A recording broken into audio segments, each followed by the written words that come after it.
Ito yung drone na ginagamit ko mga boss, DJI Neo. Ito yung drone na pang vlogging talaga. Kahit wala ka ng controller, kahit wag mo na i-connect sa cellphone o sa controller, pwede mo na magamit ito mga boss. Ayun natin, papakawalan ko to nang wala akong ibang ginagamit, no? I-testing lang natin tong drone which is yung lalayo siya na tataas. Let's go. 10 meters yung layo niya. Papakita ko yung video mamaya. Lalayo yan, tataas. Wala akong ibang ginagamit, no? Wala. Yun na. Babalik yan pagkatapos. Yan, natay natin siyang bumalik. Wala akong ginagamit kahit ano. Mamaya kukunin ko yung video niya, yung shot. Ayan, diba? Bumalik. Diba? Tapos ang pagbababa niyan mga boss, ilapit nyo lang yung kamay nyo dito sa ilalim. Diba? Napakalupit. Ito pa yung isang ano niya mga boss. Saka ko na ipapaliwanag yung pinakabuong pan ito pag may oras. May oras. Itong racket mga boss. Itong racket, ito yung ano, pataas. Tayo natin yung racket mga boss, yung feature niya. Ito kasi yung pinaka ano, hindi naman siya advanced. Kumbaga marami siyang features. Ito yung pinakabago na for vlogging talaga. Na kahit wala kang ano, controller. Racket mga boss, pataas siya. Tapos mamaya babalik siya. 10 meters yung taas. AI na kasi ito mga boss eh. Yan. Tataas yan. Yan. Titignan muna ako niyan. Mamaya tataas yan. O, diba? Mamaya bababa.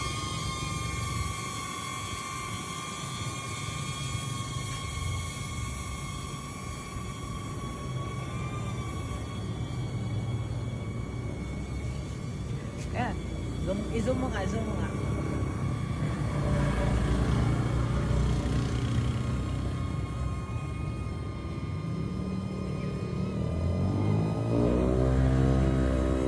Ayan, malapit na siya, malapit na.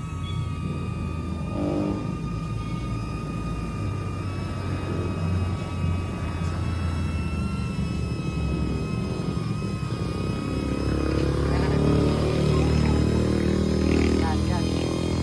Malapit na. Yan mo!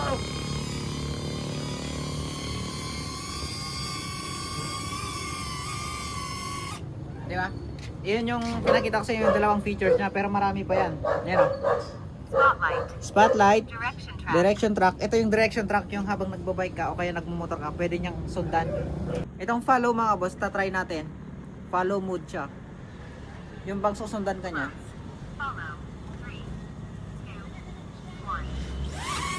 Yan, susundan ako niyan. Kung saan ako pupunta.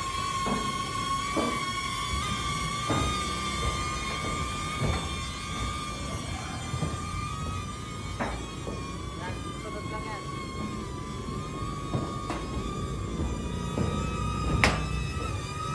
Diba? Follow. Tapos, yung direction track naman, hindi natin matatry yung ano eh, circle eh. Circle, rocket, spotlight, direction track, Direction track, try natin. medium, direction track, 3, 2, 1, unable to take off, aircraft in motion. Medium, direction track, Direction track. 3, 2, 1. I-zoom mo na lang pagka ano. Yan yung kapag nagbabike kayo, isusundan kayo niyan. Kaya tumatakbo, sunod sa inyo yan.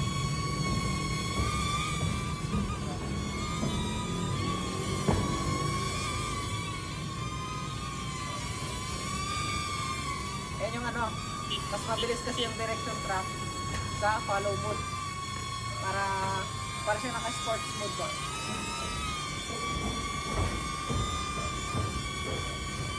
Tapos itong spotlight na lang tingnan natin mga boss, itong ano. Follow, drone, circle, rocket, spotlight. Itong spotlight mga boss, yan yung magi-steady lang yung drone. Pero kahit saan kayo pumunta, is susunod lang yung ano. Parang cameraman mo siya na gaganunin ka. Ayan natin to. Itong Spotlight, spotlight. 3, unable to take off, aircraft in motion. Oh. Spotlight, 3, 2, 1. Ay yung spotlight mga boss, nandyan lang yung drone pero iikot yan kung saan ka pupunta. Tingnan mo. Yan, nakatutok lang siya sa akin. Pero naka-steady lang siya dyan. Diba? Nasa sensor niya. Yan. Ito nga pala yung ano niya mga boss, tatlo yung battery niya. Bali itong binili ko is yung Flymore combo. Tatlo yung battery. Kaya naman marami siyang marami kang time para makapag-shoot. DJI Neo. Bali wala na siyang mga boss, wala na siyang SD card kasi meron siyang built-in. Parang naka-iPhone ka na, meron siyang built-in. Wala na siya. Hindi mo na siya pwedeng lagyan ng SD card. Yung bali yung built-in SD card nito is nasa 22 GB. Tapos yung flight time nito mga boss up to 18 minutes. Depende Pero in real world mga boss, real world, nasa 13 to 15 minutes lang yung kaya niyang itagal. No? Ayan, itong ibang features niya mga boss ay tuturuan ko na lang kayo soon. No? Let's go. Nasa yellow basket ko to. Yan, nasa yellow basket.